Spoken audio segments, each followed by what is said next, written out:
a need, I think. And then, if you want to go out and get like a Jed Jerko or a Mike Moustakas or one of those guys, to put in your infield, then, I mean, that's fine too, in my opinion. But.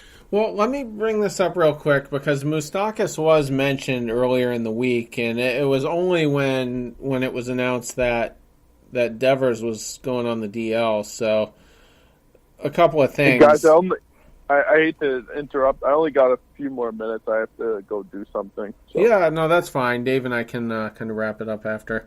Okay.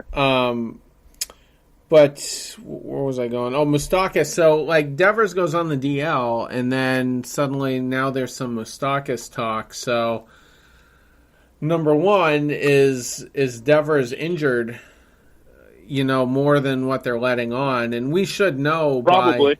By this weekend we should know because they're saying he should be back in the Detroit series. So, if not, then something might have happened there. And I've kind of been worried about Devers because, he's a big boy and, not in the, he doesn't look lean by any means.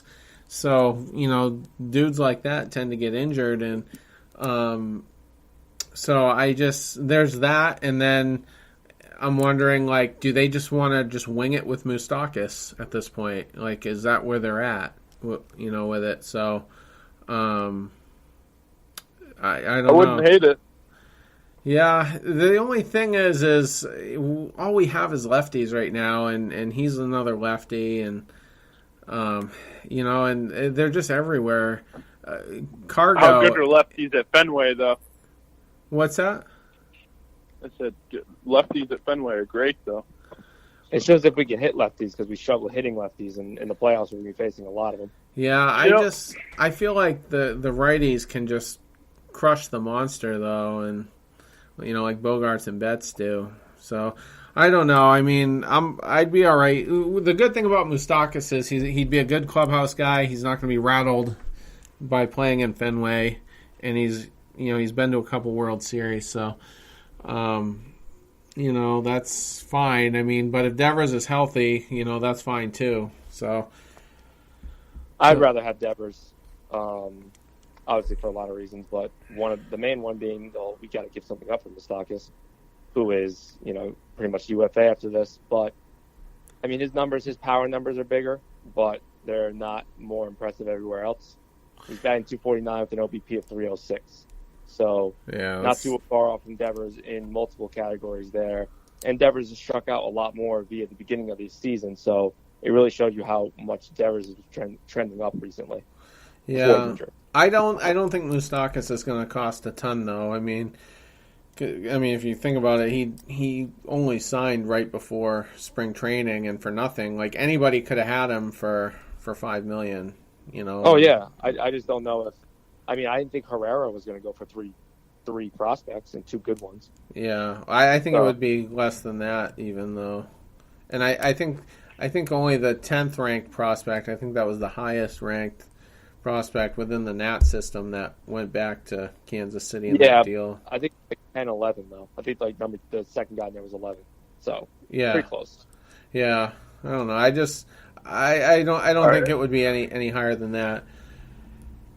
Well, I would give up our 10th best prospect, and I would give up 10 and 20 for Moustakas. That's nothing. 20's no big deal, and 10 in our system is not as good as 10 in the Indians or these are Houston's systems, so at this point it doesn't really matter for that. But if that was the case, though, I would try Devers out at second because I'd rather have Devers bat in there and power and pop over Nunez, honestly. And I don't think defensively it's that big of a difference at second base. Nunez is a better defensive guy at third base than he is second. Yeah, absolutely. It's just the two of us now.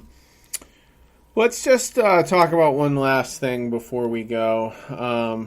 Huge story this week. Kind of started in the middle of the night after the All-Star game. Josh Hader, some really disturbing tweets got uncovered while he was in that game, and it was so bad that people at the All-Star game were finding out about it, and Hader's family had to put different shirts on. Some of them turned their shirts inside out, so it just wasn't a good scene at the ballpark. And apparently these tweets were posted back in 2011 when Hader was 17 years old. So we're a few days removed from that. So I don't think like it's not blowing up anymore.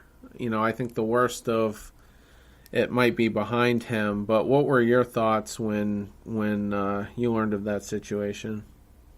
I was kind of watching the All-Star game on and off at that point. I mean, everyone here kind of knows I'm not the biggest fan of the All-Star game and the process and all that fun stuff, but I was watching it on and off, and I was actually kind of watching that unfold on Twitter live, if you will, and it was, like you said, it was disturbing for sure. It was not something you would expect to see, especially out of someone that's in the spotlight like him, but it was a long time ago. I think it was 7 years ago now or something like that for him. And I think as a adult and going through life, he's not the same as he was at 17. And from the response of his teammates, they are very surprised as well, and they don't view him in that light. So I think it was a big mistake. I actually really like how he owned up to it after the game in the locker room. He didn't have to do that the way that he did. I think he made a mistake. I think what was said was disgusting, obviously. And I think that it was so out of left field. You almost got to think about, was he just sitting in his room just tweeting stuff to tweet it just to see what's stuck at the wall and could get him a favorite in 17-year-old high school land. So it was interesting. Obviously, I'm not an advocate of it. Obviously, if he was to be suspended or fined, I wouldn't hate it at all. I wouldn't. And I don't think he would either. But I don't think he'll get suspended. I don't really think he'll get fined. It's tough to find somebody for something they did 7 years ago on Twitter. But, I'm glad that it was brought to his attention. I'm glad that he had to face the music, because if you're going to say stuff like that, you deserve to have to deal with it, because you hurt people and you didn't even know it, and offended people and you didn't even know it. But I think the way it's being handled is correct, and I think that he truly is sorry for what he did, and I think that he deserves a second chance, just like a lot of people do in sports, and I think his teammates are giving him a second chance, and if his teammates can, who are Dominican and Black and Hispanic, I think that the common folk at home should also give him a second chance for things that he said when he was 17 years old. Yeah, I pretty much agree with all of that. And I watched his post-game interview, and he was given permission to skip that. And he chose to kind of stand there and face the music and all the scrutiny, and I think he took all the accountability he possibly could, and he didn't have time to prepare any statements or talk it over with certain people.